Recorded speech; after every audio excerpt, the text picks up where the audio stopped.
વડોદરામાં આવતીકાલથી વસ્તી ગણતરીનો પ્રથમ તબક્કો શરૂ. ડિજિટલ સ્વગણતરીને પ્રાથમિકતા.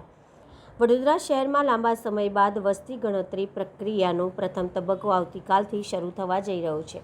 વર્ષ 2011 બાદ હવે પ્રથમ વખત વસ્તી ગણતરી સંપૂર્ણપણે ડિજિટલ ફોર્મેટમાં હાથ ધરવામાં આવશે, જેમાં ઓનલાઈન સ્વગણતરીને વિશેષ પ્રાથમિકતા આપવામાં આવશે.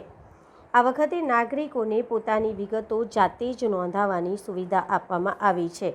તંત્ર દ્વારા ખાસ એપ્લિકેશન અને ઓનલાઈન લિંક ઉપલબ્ધ કરાવવામાં આવશે, જેના માધ્યમથી લોકો સરળતાથી સ્વગણતરી કરી શકશે.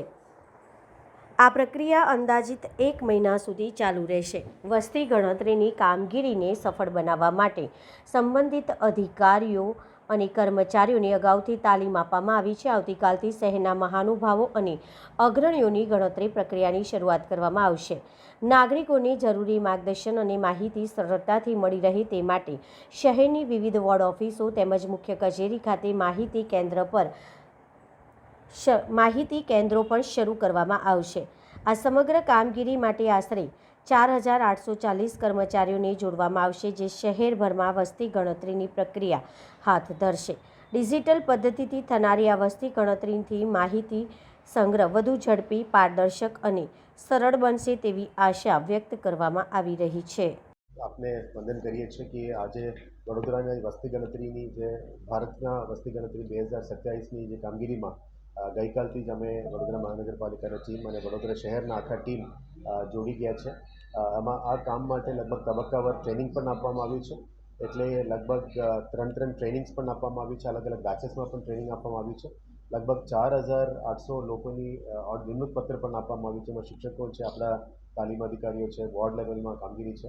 એટલે વડોદરા શહેરને 19 સબ બ્લોક્સમાં પણ ટૂંકમાં ડિવાઈડ કર્યું છે અને 71 બ્લોક્સમાં પણ ડિવાઈડ કરીને કામગીરી ગઈકાલથી શરૂ થઈ ગઈ છે. એટલે 2 ફેઝનું 2 ઇમ્પોર્ટન્ટ ડેટ્સ છે કે 1 જૂનથી 30 જૂન સુધી જે સમયગાળો છે આપને ડેટા સેટ્સ ભરવાની સમયગાળા છે અને 17th મે to 31st મે છે એમાં સ્વગણતરીમાં આપણે સેલ્ફ ડેટા રજિસ્ટ્રેશન અને વેલિડેશનનો સમય છે. તમામ વડોદરામાં રહેતા નાગરિકોને વિનંતી છે કે આપના સેલ્ફ ડેટા વેલિડેશન અને સેલ્ફ એન્યુમરેશન અને સેલ્ફ ડેટા એન્ટ્રીમાં ખૂબ સહયોગ આપજો. તમામ લોકો આ વેબ બેઝ એપ્લિકેશન છે, મોબાઈલ બેઝ એપ્લિકેશન છે, ઓનલાઈન એપ્લિકેશન છે. એટલે ફિઝિકલ ફોર્મ્સ જે તે વખતે બુકલેટ ફોર્મમાં આવ્યું હતું એવા નથી. એટલે બધા ઓનલાઈન છે. તમામને વિનંતી છે કે આપણે પોતપોતાનો ડેટા પ્રોપર રીતે ડિક્લેર કરજો અને જે સેન્સસનું કામ છે એ નેશનલ લેવલમાં થઈ રહ્યા છે. એટલે આપના જે ઓરિજિનલ સાચા ડેટા આપ આપશો તો એ અમારા તમામ સેન્સસ ક્રાઇટેરિયામાં પણ આવી જાય. આના આધારે ઘણું બધું રિપોર્ટ્સ અને ટેબલ્સ ટેબ્લેટ્સ બનાવવાના છે. તમામ વડોદરાવાસીઓને અમે હાથ જોડીને વિનંતી કરીએ છીએ કે આપને આ જે ટીમ કામગીરીમાં આવશે અને આપણા જોડે સંપર્ક કરશે તો મહેરબાની કરીને એમને સહયોગ આપજો.